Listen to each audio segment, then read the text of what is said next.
وسلم علیہ۔ بسم اللہ الرحمن الرحیم۔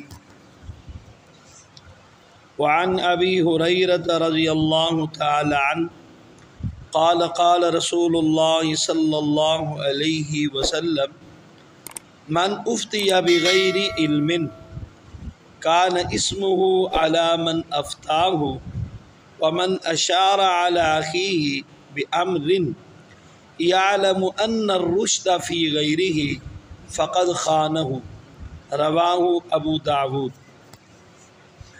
اس حدیث پاک کے راوی جناب سیدنا ابو ہریرہ رضی اللہ تعالیٰ عنہ ہے۔ فرماتے ہیں کہ آپ صلی اللہ علیہ وسلم نے ارشاد فرمایا من افتی بغیر علم، جس آدمی کو فتویٰ دیا گیا، مسئلہ بتایا گیا بغیر علم، بغیر علم کے، ایک آدمی جانتا نہیں ہے، تحقیق نہیں ہے، صحیح علم نہیں ہے، آگے مسئلہ بتا دیتا ہے۔ فرمایا کان اسمہ علی من افتاہ، اس کا گناہ دوسرے نے سنا، اس پہ عمل کرنے لگ گیا غلط۔ فرمایا کان اسمہ، اس عمل کرنے والے کا گناہ اس آدمی پر ہوگا جس نے غلط مسئلہ بتلایا ہے۔ وہ جتنا گناہ وہ کرتا رہے گا، غلط مسئلے پر چلتا رہے گا، جس نے غلط بتلایا تھا اسی کے ذمہ سارا وہ کھاتے میں گناہ جاتا رہے گا۔ ومن اشار علی اخیہ بامر، اور جس نے مشورہ دیا اپنے بھائی کو کسی کام کے بارے میں، یعلم ان الرشد فی غیرہ، جبکہ وہ جانتا تھا کہ بھلائی تو اس کے علاوہ میں ہے، فقد خانہ، تو اس نے خیانت کی۔ کیا مطلب؟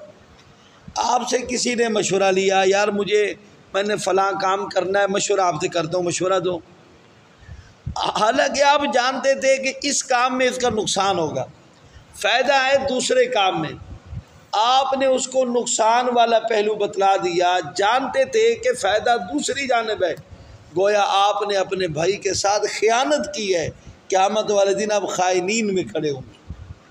تو اس پوری حدیث کا خلاصہ یہ نکلا، کسی کو بغیر تحقیق کے جب تک 100%، اصل میں تو یہ علماء کے بارے میں ہے، علماء کو بغیر تحقیق کے مسائل نہیں بتلانے چاہیے۔ جب 100% تحقیق ہو، مسئلے کا صحیح علم ہو، تب عوام الناس کو بتلائیں۔ اور عوام الناس بھی غلطیاں کرتی ہیں، سارے مفتی بن جاتے ہیں، کوئی مسئلے کی بات چھیڑو سارے شروع ہو جاتے ہیں، یہ غلط ہے، اس کی اجازت نہیں ہے۔